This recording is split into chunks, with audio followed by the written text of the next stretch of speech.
Mesdames, Messieurs, bonjour. Merci d'être au rendez-vous de l'information. Tout de suite, le sommaire.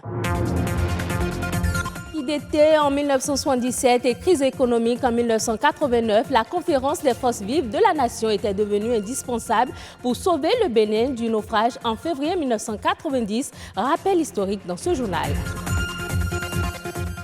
Un artisan s'illustre dans la conception de machines agroalimentaires. Cet ajusteur tout neuf vivant à Parakou vient de créer une moulinette à maïs.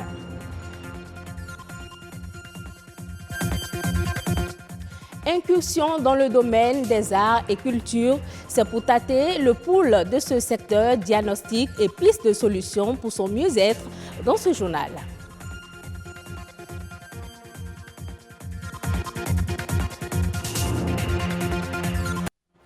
Comment relancer l'économie béninoise confrontée à une crise sans précédent en 1989?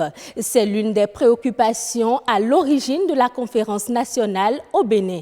Déjà en 1977, on parlait de surliquidité dans les caisses de l'État béninois à la BCAO. Mais de 1977 à 1990, comment est-on passé du printemps au chaos? La réponse à cette question avec Ali Oudou, ancien ministre du président Mathieu Kérékou, au micro de Anno Adadja. Qu'on se souvienne que le président Mathieu Kérékou avait dit qu'il n'avait pas convoqué la conférence nationale parce qu'il y avait un problème politique, mais qu'il avait un problème économique. Pourquoi?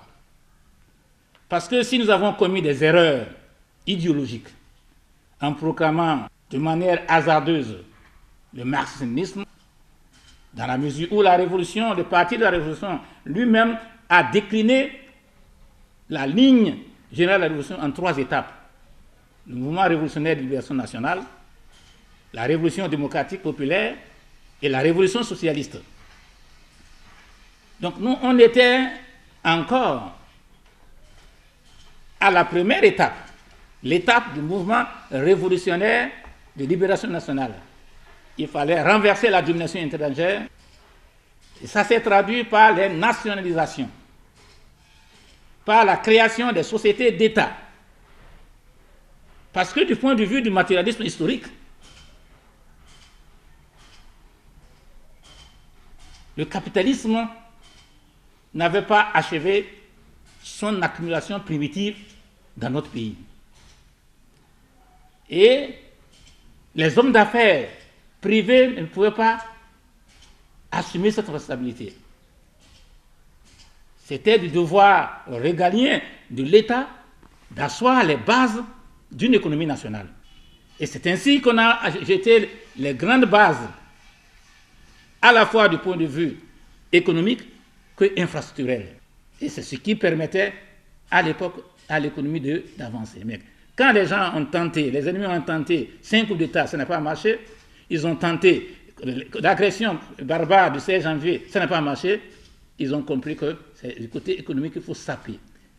Et on dirait qu'après l'agression du 16 janvier, un mot d'ordre avait été donné pour que les cadres sapent l'économie nationale.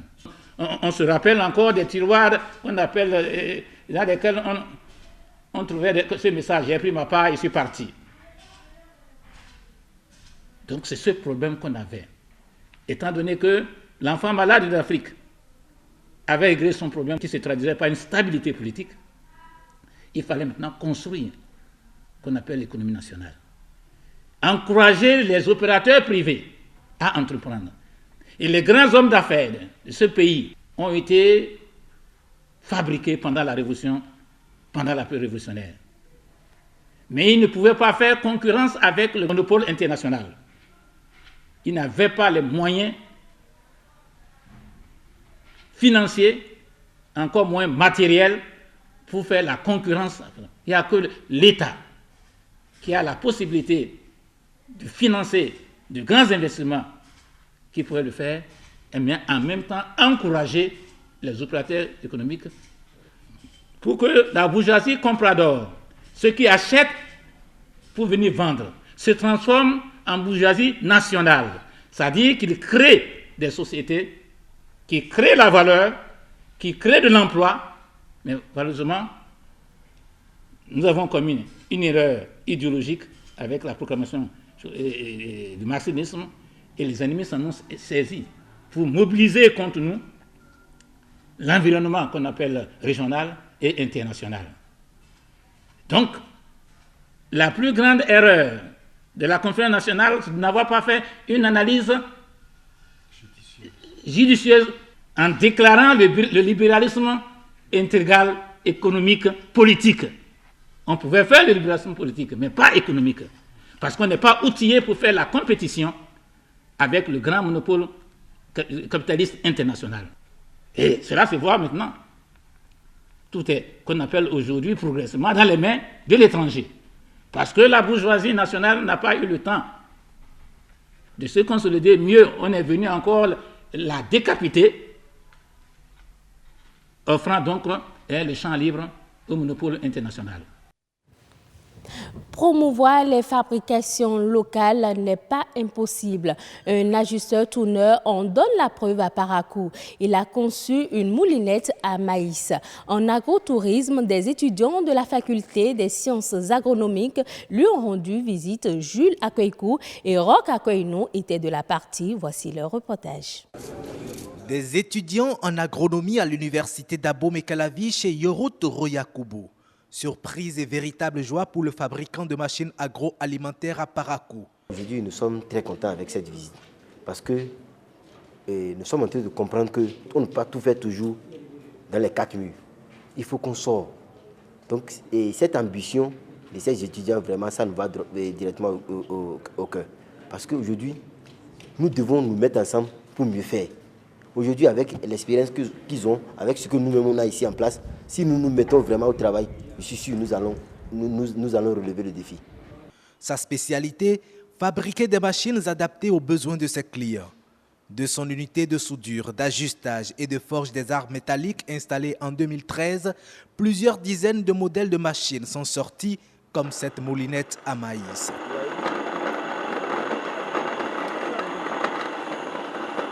Au Bénin, rares sont ceux qui sont dans ce domaine d'activité-là. Et très peu sont ceux qui sont dotés de grands moyens. La curiosité de ces étudiants, admiratifs de ces innovations, ne s'est pas limitée à comment arrivent-ils à concevoir ces machines. Ils ont aussi cherché à savoir la source de son inspiration et la force de sa motivation. Mais la réponse du fabricant est sans embâche. Il faut avoir de l'amour et la passion pour son travail et tendre chaque jour vers la perfection. Donc, au même moment, nous sommes en train de mettre aussi quelque chose encore en cours, vu aux ambitions que je vous dis toujours. Ça veut dire quoi? Ce que vous avez appris, ce n'est pas ça forcément vous devez avancer avec. Et s'il me disait, bon, je vais toujours attendre les parents, ça ne pourrait pas aller. Mais avec cette ambition que j'ai prise, c'est ça qui est en train de m'amener ici. Belle leçon retenue par ces étudiants qui repartent satisfaits du savoir-faire de cet artisan. Faisons à présent une incursion dans les arts et cultures. C'est avec Marcel Arossi qui est allé à la rencontre des acteurs culturels. Reportage.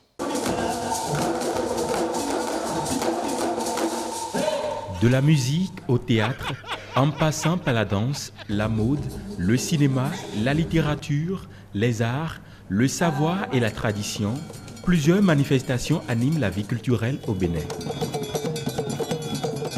En dépit de ses immenses potentialités, le secteur peine depuis quelques années à rayonner. Depuis près de 3 ans, on est là, il n'y a pas trop d'initiatives parce que les acteurs culturels manquent d'accompagnement venant du plan national.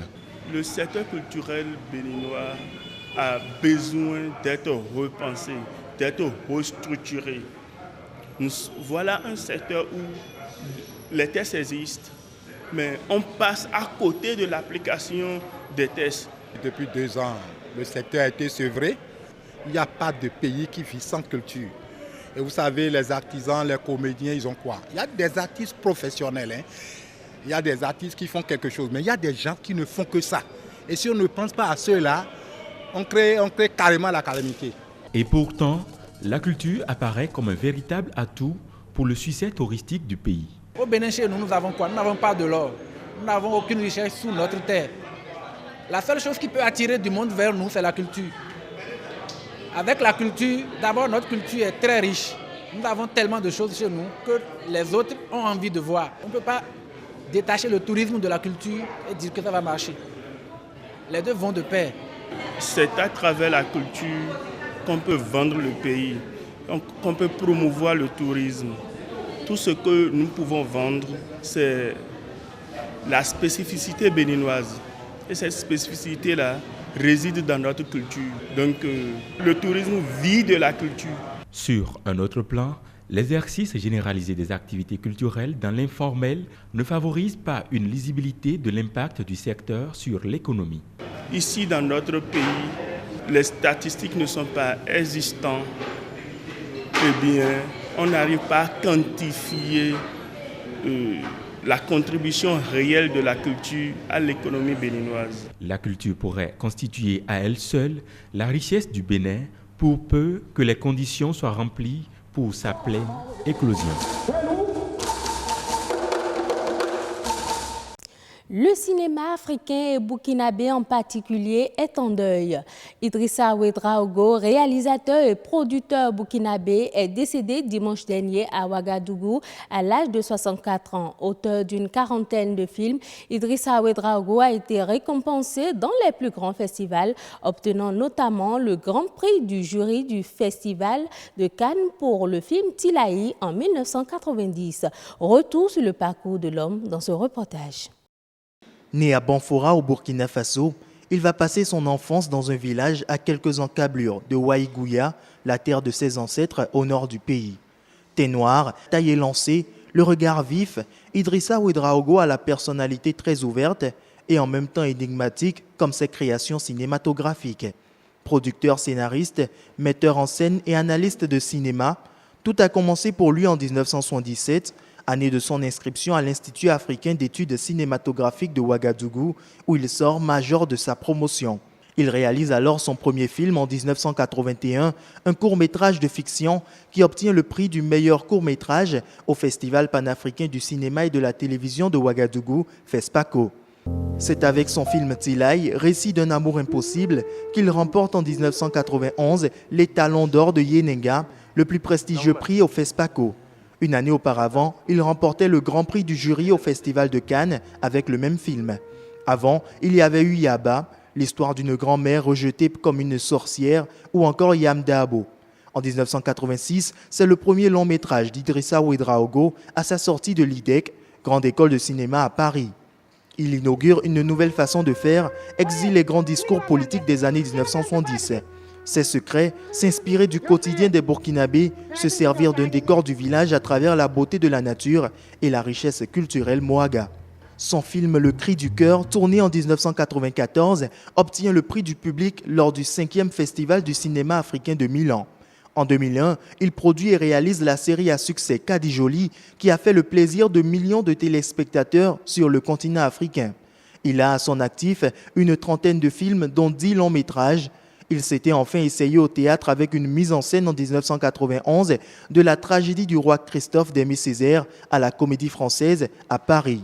Il est commandeur de l'Ordre national burkinabé et chevalier de l'Ordre des arts et des lettres françaises.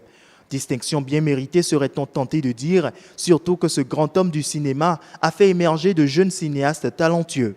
Pour un spécialiste des cinémas d'Afrique, au Burkina Faso, il y a 2 grands réalisateurs, Gaston Kaboré et lui. Ce cinéma a fait le tour du monde. Tous les films d'Idrissa ont été à Cannes. C'est sur ce portrait de Idrissa Ouedraogo que nous mettons un thème à cette édition. On se retrouve à 19h45.